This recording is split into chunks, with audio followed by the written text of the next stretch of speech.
মাধবপুর উপজেলার ৭ নং জগদীশপুর ইউনিয়নের ছাড়াভাঙা গ্রামের দীর্ঘদিন ধরে পরিত্যক্ত ও অবহেলিত পুরনো রাস্তা মেরামত করতে উদ্যোগ নিয়েছেন এলাকার সচেতন ও কীর্তিমান সন্তানরা।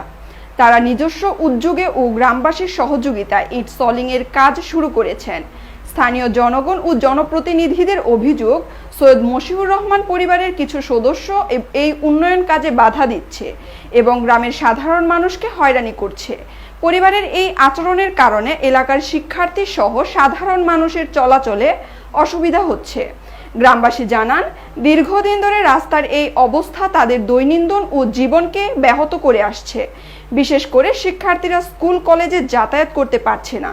অবহেলিত এই রাস্তা মেরামতের জন্য অনেকবার জনপ্রতিনিধিদের কাছে অনুরোধ করা হলেও কোনো কার্যকর ব্যবস্থা নেওয়া হয়নি।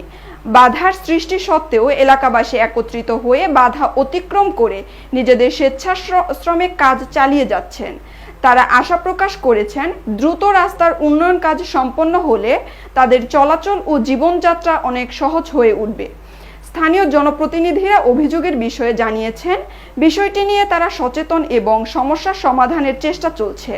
পাশাপাশি গ্রামের শান্তি শৃঙ্খলা বজায় রেখে উন্নয়নের পথে এগিয়ে যাওয়ার আহ্বান জানানো হয়েছে। বর্ষাকালে ছাত্রীরা চলাফেরা করতে পারে না, এই জন্য অনেক বিঘ্ন ঘটে। আমরা ইতিমধ্যে ওনারা একটা 140 ভোট জারি করেছিল।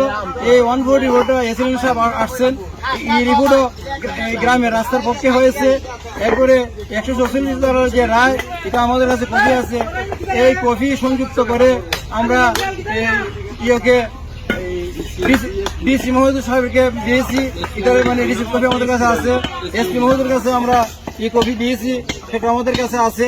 আমরা অনেক লোকের কাছে, থানার কাছে আমরা শরণাপন্ন হয়েছি। আমাদের নামে অনেক মিথ্যা মামলা করে, এই মিথ্যা মামলাগুলো যখন আসে বলেছে তার জায়গা জমি দখল করি, পুকুর দখল করি, কিন্তু তদন্ত এসে দেখে যে সবকিছু মিথ্যা। আসলে একটি মাত্র রাস্তা। আমাদের গ্রামবাসী আরো লোক আছে, মেম্বার আছে, চেয়ারম্যান আছে, হ্যাঁ। এবং এটা কিন্তু এলজিডি রাস্তা হইতে রেল লাইন পর্যন্ত এই রাস্তায় এলজিডির আওতাভুক্ত। এবং মসজিদের পাশে এই জায়গাটা মসজিদের অংশ।